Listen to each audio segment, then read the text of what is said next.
Hello Pisces, Sun, Moon, Rising, and Venus signs. Kamusta kayo? Sana po'y nasa mabuti kayong kalagayan. Welcome back po sa Star Tarot at kung bago kayo rito, welcome din po kayo. Please subscribe, like, share my videos, and leave me a comment kung nakaresonate po kayo. Thank you. So, tignan natin kung ano ang ganap ni Pisces. First card ninyo, Seven of Pentacles.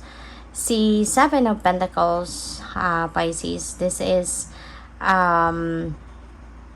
about patience, this is about patience kasi maaari na ang iba sa inyo rito, you have done already something or maybe you have done a lot already para sa goal ninyo. Maaring you have already put your heart and soul into that, nag-effort na kayo, nagtiyaga na kayo. Parang siguro nasasabi ninyo sa sarili ninyo na I have done everything I can already para dito sa pag-achieve mo sa kung ano man ang goal mo na to. And ngayon, nag-aantay ka na lang. You are going to be patiently waiting for the right time. 'Di ba? Na makuha mo yung resulta or anihin mo yung resulta ng hard work mo, no? Kaya feeling ko dito, you are aware, no? Na hindi mo talaga hawak yung lahat ng bagay. Hindi mo kontrolado yung lahat ng bagay. Kaya even though nagawa mo na ang lahat, pero nakikita mo na wala pa eh. Hindi pa hinog, kumbaga, yung bunga ng inyong ginawa. Kaya natututo ka ngayon na mag-antay or matututo kang mag-antay at magpasensya. Diba? Na alam mo na ginawa mo na ang lahat, pero hindi pa to ready. No, hindi pa ready ang lahat. Kumbaga, it's still in the works, no? And maybe you're aware, no, na God has also a role that is going to be has a role to play dito sa sitwasyon na to, na maybe hindi pa to yung divine timing, 'di ba? Maaaring the universe is still aligning people, circumstances, situation para maihanda ang bunga ng pagsisikap mo para pag dumating sa'yo, as in talagang ready for your perusal, kung baga, no? So, parang ganon. But, yeah, you will learn how to be patient, no? Sa ngayon, mag-aantay ka ng pagdating ng timing, no? Ng right timing para makuha mo na or ma-savor mo na yung fruit of your labor. So, we have Queen of Wands. Si Queen of Wands, maaring ito yung naging ito yung naging katulad ka ni Queen of Wands, no? Na si Queen of Wands kasi kapag may inisip siya, kapag meron siyang idea, gusto kong ganito, may sinet siyang goal, gagawin niya ang lahat to make it happen. Gagawin niya ang lahat.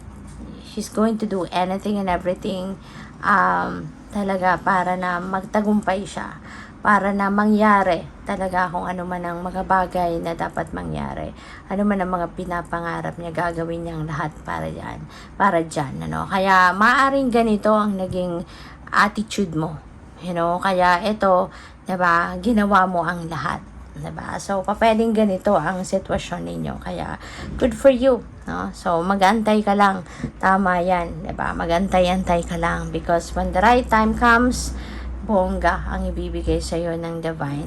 At saka si Seven of Pentacles, yung promise ni Seven of Pentacles, whatever it is that you need, that will be met.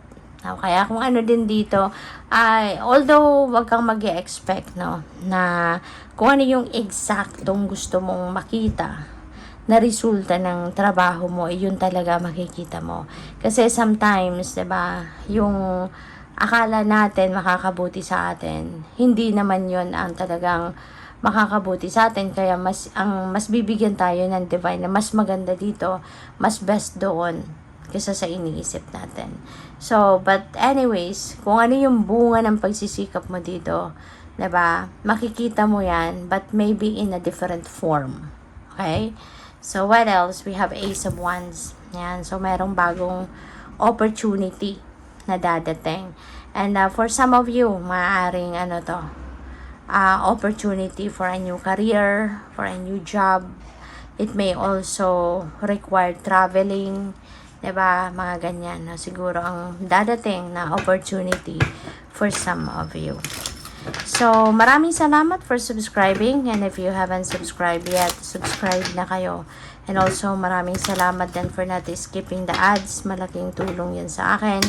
And also, please click the join button sa baba ng video kung gusto ninyo na mag-join sa membership.